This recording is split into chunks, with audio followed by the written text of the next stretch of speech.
ওয়াকফ সংশোধনী বিল প্রত্যাহারের দাবিতে রীতিমতো তুলকালাম পরিস্থিতি, অগ্নিগর্ভ পরিস্থিতি একেবারে রাজ্যে।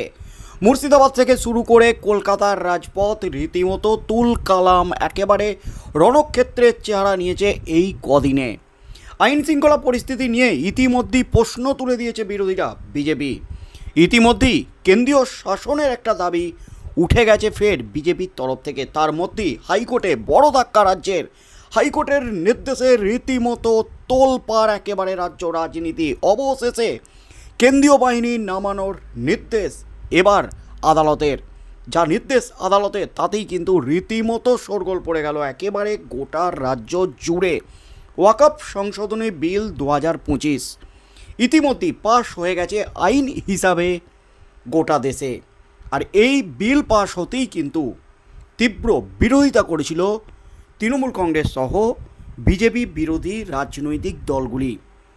আর এবার এই বিল আইন হিসাবে পাশ হওয়ায় এবার কিন্তু গোটা দেশের পাশাপাশি এই রাজ্যে বিক্ষোভ যেন বৃহত্তর আকার নিয়েছে। ভাঙচুর থেকে শুরু করে তৃণমূল সাংসদ তার অফিস সেটাও কিন্তু ছাড় পায়নি। তৃণমূল সাংসদের অফিস পর্যন্ত ভাঙচুর হয়েছে। তৃণমূল সাংসদকে ঘিরে ধরে বিক্ষোভ, পুলিশ কোনো ক্রমে তাকে উদ্ধার করে নিয়ে যায়। এমনকি গাড়ি ভাঙচুর থেকে শুরু করে গাড়িতে আগুন লাগানো, পুলিশকে পর্যন্ত হেনস্থা করেছে। তার মধ্যেই এবার কলকাতা হাইকোর্টের নির্দেশে রীতিমতো চরম নির্দেশ প্রধান বিচারপতির নির্দেশে রীতিমতো A4 O4। মুর্শিদাবাদে কেন্দ্রীয় বাহিনী মোতায়েনের নির্দেশ হাইকোর্টের। রণক্ষেত্র মুর্শিদাবাদ, কেন্দ্রীয় বাহিনী মোতায়েনের নির্দেশ। কেন্দ্রীয় বাহিনী চেয়ে আদালতের দ্বারস্থ হন রাজ্যের বিরোধী দলনেতা শুভেন্দু অধিকারী। এই নিয়ে সরাসরি প্রধান বিচারপতির দৃষ্টি আকর্ষণ করেন শুভেন্দুর আইনজীবীরা। তাতে ছুটির দিনও বিশেষ ডিভিশন বেঞ্চ গঠন করা হয়। এদিন বিকেলে সেই মতো বিচারপতি সৌমেন সেন এবং বিচারপতি রাজা বসু চৌধুরী কেন্দ্রীয় বাহিনী মোতায়েনের নির্দেশ দিলেন। শান্তি রক্ষায় পুলিশ এবং কেন্দ্রীয় বাহিনী একসঙ্গে কাজ করবে বলে জানানো হয়েছে আদালতের তরফ থেকে। এদিন শুনানি শুরু হলে রাজ্য সরকারকে আধ ঘন্টা সময় দেয় আদালত। কেন্দ্রীয় বাহিনী মোতায়েন নিয়ে তাদের মতামত চাওয়া হয়। রাজ্যের তরফ থেকে কেন্দ্রীয় বাহিনী মোতায়েনের প্রয়োজন নেই বলে জানানো হয়। রাজ্যের ডিজি রাজীব কুমার খোদ মুর্শিদাবাদ রওনা দিয়েছেন বলে জানায় রাজ্য। কিন্তু আদালত শেষ পর্যন্ত কেন্দ্রীয় বাহিনী মোতায়েনের পক্ষেই রায় দেয়। আদালত বলে এই ধরনের অভিযোগ এলে আদালত চোখ বন্ধ করে থাকতে পারে না। প্রকৃত অপরাধীদের শনাক্ত করে কড়া শাস্তি দিতে হবে। মুর্শিদাবাদে শান্তি এবং সম্প্রীতি ফিরিয়ে আনাই এই মুহূর্তে প্রধান লক্ষ্য। তাই কেন্দ্রীয় বাহিনী মোতায়েন করার নির্দেশ মুর্শিদাবাদে। চাইলে অন্য জায়গাতেও আইন শৃঙ্খলা নিয়ন্ত্রণে ডাকা হবে কেন্দ্রীয় বাহিনী। একেবারে চাঞ্চল্যকর নির্দেশ।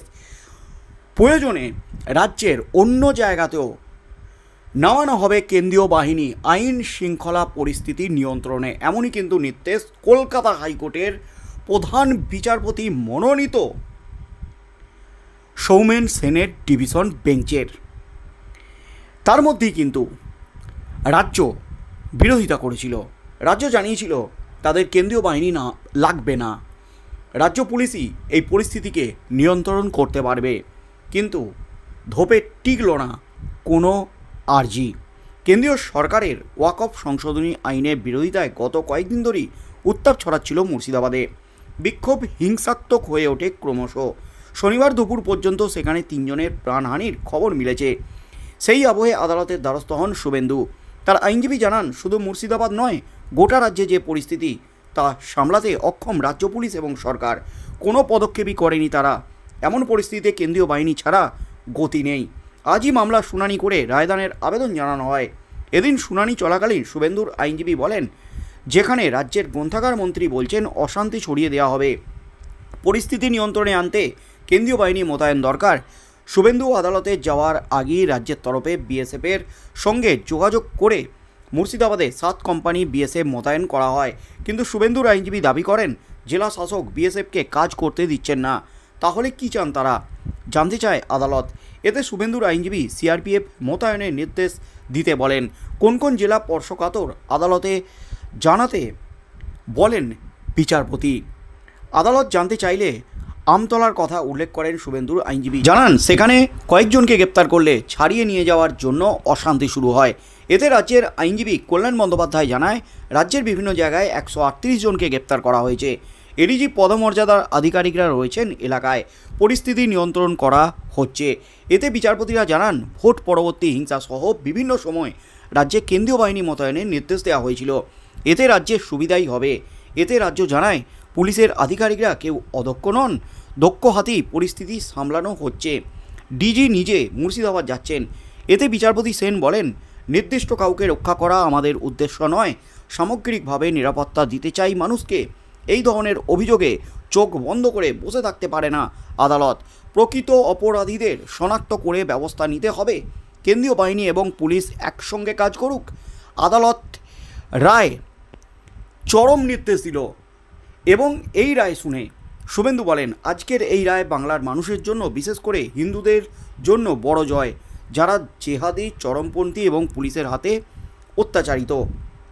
মমতা সরকারের গালে থাপ্পড় পড়ল, রাজীব কুমারের গালে থাপ্পড় পড়ল, যিনি মমতা বন্দ্যোপাধ্যায়ের বিশ্বস্ত, একেবারে বিশ্বস্ত। এমনই কিন্তু বিস্ফোরক দাবি করলেন শুভেন্দু অধিকারী। বিশ্বস্ত অ্যালসিসিয়ানের সাথে তুলনা করলেন এই আধিকারিকদের। শুভেন্দু অধিকারী সংবাদ মাধ্যমের সামনে বিস্ফোরক, অবশেষে মুর্শিদাবাদে নামল কেন্দ্রীয় বাহিনী নামানোর নির্দেশ বিচারপতি সৌমেন সেনের ডিভিশন বেঞ্চের। রাজ্য জানিয়েছিল কেন্দ্রীয় বাহিনীর প্রয়োজন নেই, কিন্তু বিচারপতি স্পষ্ট জানিয়ে দেন, আমরা চোখ বন্ধ করে থাকতে পারবো না এই রকম অভিযোগে। কেন্দ্রীয় বাহিনী নামলে তো রাজ্যের সুবিধা হবে। বিভিন্ন নির্বাচন সহ ভোট পরবর্তী হিংসা নিয়ন্ত্রণে তো কেন্দ্রীয় বাহিনী বারবার নেমেছে রাজ্যে, তাতে তো রাজ্যের সুবিধা হয়েছে আইন শৃঙ্খলা নিয়ন্ত্রণ করতে। কিন্তু রাজ্যের আইনজীবী কল্যাণ ব্যানার্জি জানান, রাজ্যের পুলিশ আধিকারিকরা অত্যন্ত দক্ষ। এখানে কেন্দ্রীয় বাহিনীর কোনো প্রয়োজন নেই। কড়া হাতে দমন করা হচ্ছে এই ধরনের হিংসাত্মক ঘটনা। ইতিমধ্যেই শয়ে শয়ে গ্রেপ্তার হয়েছে রাজ্যে। কিন্তু বিচারপতি জানান, আমরা নির্দিষ্ট কাউকে বাঁচাতে নয়, সামগ্রিক পরিস্থিতিকে শান্ত করার জন্য কেন্দ্রীয় বাহিনী নামানোর নির্দেশ দিচ্ছি। অর্থাৎ ধোপে টিকল না রাজ্যের কোনো যুক্তি। ইতিমধ্যেই আজ এক্ষুনি কেন্দ্রীয় বাহিনী নামানোর নির্দেশ দিয়ে দিলেন বিচারপতি সৌমেন সেনের ডিভিশন বেঞ্চ, এবং তার সাথে সাথে যে নির্দেশটা দেওয়া হয়েছে রাজ্যকে, এবং বিরোধী দলনেতা শুভেন্দু অধিকারীর আইনজীবীকে অন্য কোনো জেলায়, অন্য কোনো অঞ্চলে চাইলে অশান্তির ঘটনা ঘটলে আইন শৃঙ্খলা নিয়ন্ত্রণে কেন্দ্রীয় বাহিনী নামানো যেতে পারে। অর্থাৎ কেন্দ্রীয় বাহিনীতে রীতিমতো গ্রিন সিগন্যাল দিলেন বিচারপতি সৌমেন সেনের ডিভিশন বেঞ্চ। তাই আগামী দিনে কি হতে চলেছে? মুর্শিদাবাদ কি এবার ঠান্ডা হবে?